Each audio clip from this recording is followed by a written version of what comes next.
मुस्काता भगिनी बहुत मुस्काता। श्री राम जय राम जय राम, श्री राम जय राम जय जय। एक मां प्रेम पूर्वक मां सती को मिलती हैं और बहनें मुस्कुराई। भगनी मिली बहुत मुस्काता, और बहनें तो मुस्कुरा रही। अरे सती आ गई, इतनी देर क्यों कर दी? हमने तो सुना कि तुम्हें निमंत्रण ही नहीं गया, पिताजी ने तुम्हें निमंत्रण नहीं दिया। लेकिन कोई बात नहीं, तुम आ गई, बहुत अच्छा लगा। तुम आ गई बहन, इतना ही बहुत है, ठीक आ गई। लेकिन हम तो एक बात बता देते, देखो बहनों की बातें हैं ये, हम एक बात बता देते, हम नहीं आते। अगर हमें निमंत्रण नहीं मिलता चाहे जो हो जाता, हम सो नहीं आते।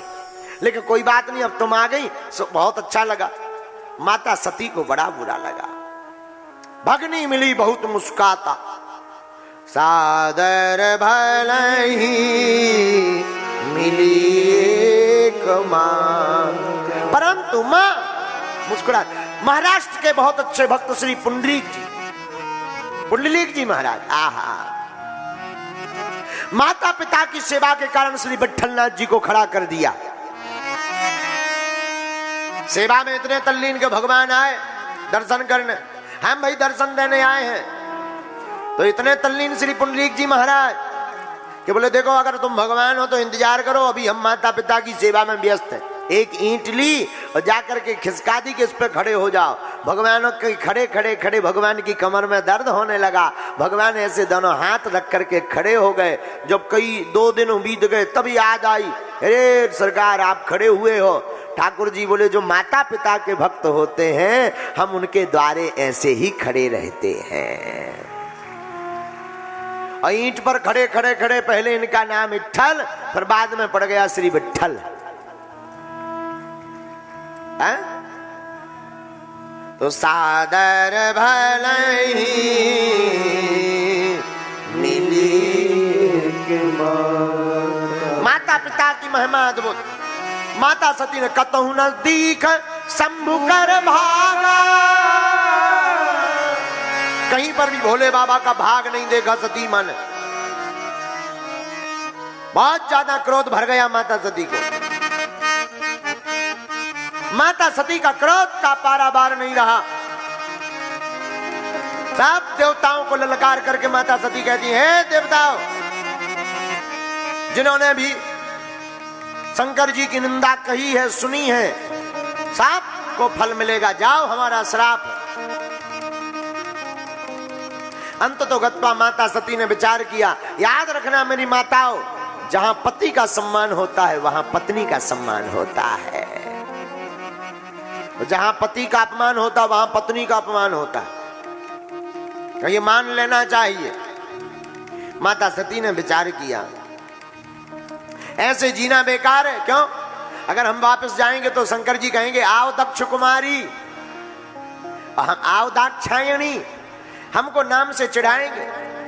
अच्छा तो पर एक काम करो, शंकर जी से नाता तोड़ दो। अरे वाह, शंकर जी से क्या नाता तोड़ना? तो भाई दक्ष से नाता तोड़ दो। दक्ष से, पिताजी से नाता तोड़ देंगे तब भी ये कलंक नहीं मिटेगा। क्यों? क्योंकि हमारे शरीर में जो खून बह रहा दक्ष के तेज का ही खून है, पिताजी का, पिताजी है। इसलिए अब एक ही विचार किया, क्या अब तो प्राणों को ही त्याग देना चाहिए। आंख फड़फड़ाने लगे,